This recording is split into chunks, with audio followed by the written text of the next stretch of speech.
শালা আজকে কিস্তি নিয়েই ছাড়বো।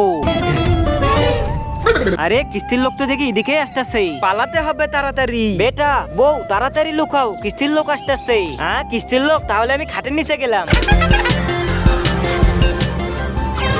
আরে ঘর থেকে সবাই তাড়াতাড়ি বেরিয়ে এসো, নয়তো ঘরে আগুন লাগিয়ে দেবো। আরে আজকে বাড়িতে কেউ নেই, সবাই ঘুরতে গেছে। ওহো এখানে ঘুরতেছিস, হি হি হি হাট শালা। এবার কিস্তি দে তাড়াতাড়ি। স্যার এই মাসে আমাদের ছেড়ে দেন, পরের মাসে দিয়ে দেবো। আরে এসব ডায়লগ তুই 6 মাস আগে এনে দিতেছিস। শোনেন জি, ফেরত দিন আমার শ্বশুরকে। না ছাড়া যাবে না, কারণ তোমার শ্বশুর 6 মাস ধরে কিস্তি দেয় না। কি ধরো আমাকে। আরে আরে ম্যাডাম জির আবার কি হলো? আরে ম্যাডাম আপনার কি হলো? আরে উঠুন ম্যাডাম জি, উঠুন ম্যাডাম জি। কি হয়েছে ম্যাডাম জি? আরে ওখান থেকে হাত ছাড়া কুত্তা। আরে এনার আবার কি হয়ে গেল? আরে আরে আমার বৌজির তো মির্কি বেড়াম উঠেছে। আমার মনে হয় কিস্তি না দেওয়ার ভয়ে এরকম করতেছে। এর মির্কি আমি এখনই ঠিক করে দিচ্ছি। আরে স্যার এনার মির্কি তাড়াতাড়ি ঠিক করে দিন।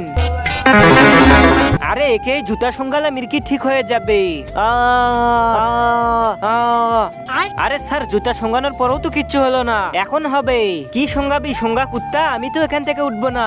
তার আগে যারা চ্যানেলটিকে সাবস্ক্রাইব করবে তাদের মা বাবা যেন অনেক দিন বেঁচে থাকে, আর যারা ভিডিওতে লাইক কমেন্ট করবে তাদের মনের আশা যেন পূরণ হয়। কমেন্টে লিখে যাও আই লাভ ইউ মা বাবা। এখন মির্কি ভালো হয়ে যাবে। ওকে। আরে শ্বশুরজি তাড়াতাড়ি এই কুত্তাকে টাকা দিয়ে দিন, নয়তো আমাকে গু সঙ্গাবে।